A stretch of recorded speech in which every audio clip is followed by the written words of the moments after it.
If you think the only challenge that comes along with having a blended family is deciding who gets the biggest bedroom or who gets to discipline the kids, think again.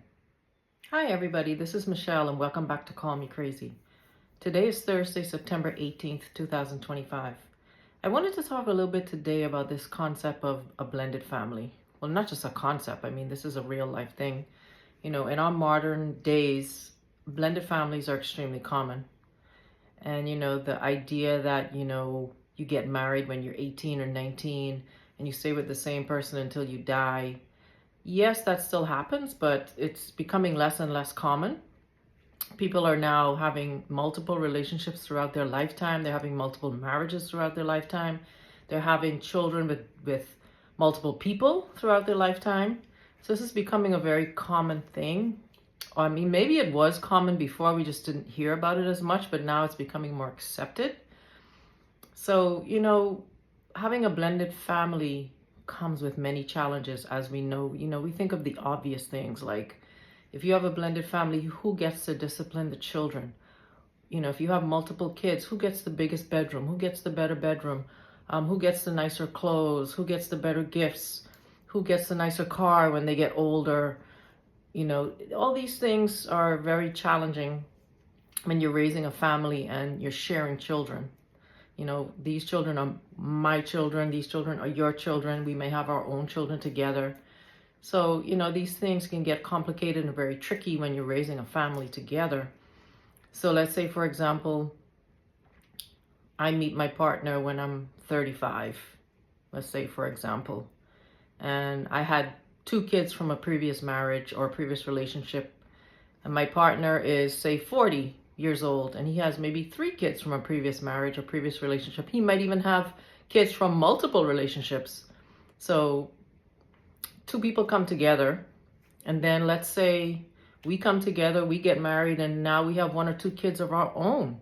So now I have my kids, your kids, and our kids, and we're all in one household together.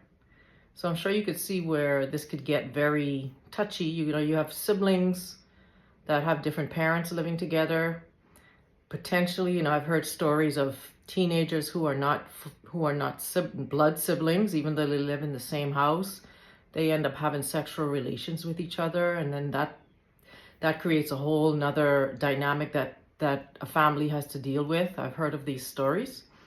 And then, if you move into a new home or even an existing home, now you've got 3 or 4 siblings, my kids, your kids. Who gets the nicest bedroom? Who gets the biggest bedroom? Who gets the one overlooking the lake, or whatever the case may be? So, these are challenges that come up. And then, so can my husband discipline my kids? Can I discipline his kids? How do the siblings get along with each other? When you're all in one household, it can become very challenging to navigate these things. Now, I hear a lot of stories about these types of dynamics and how you navigate them. Now, I have a little bit of a different take on it. To me, the biggest challenge comes later in life. When I say later in life, much, much, much later in life. So let's say I meet my spouse, I'm 35. We've got a blended family. We have 2 kids together. So now we have 2 of our own. And, we navigate these challenges and we make it through.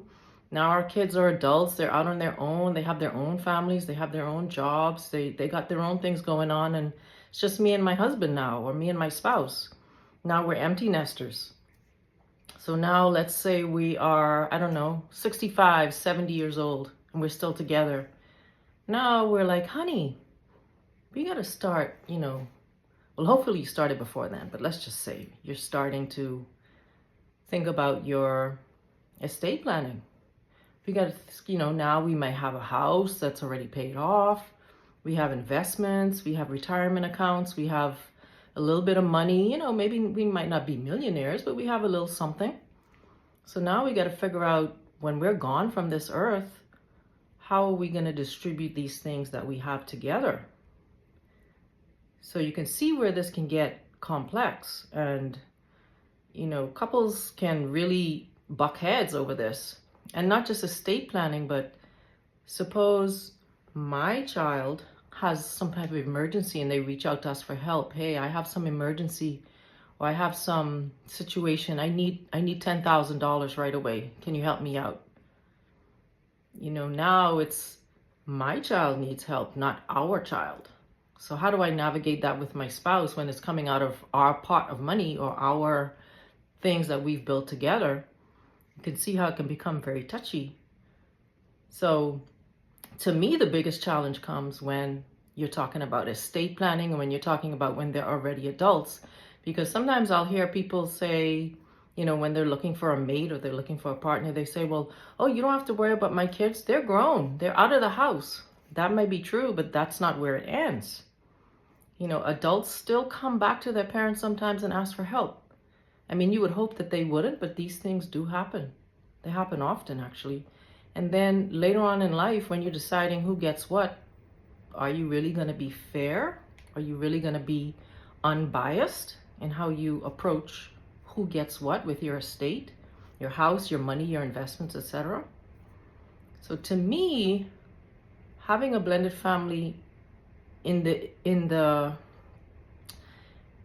present moment, when you're all living in the same house, yes, there's a lot of challenges.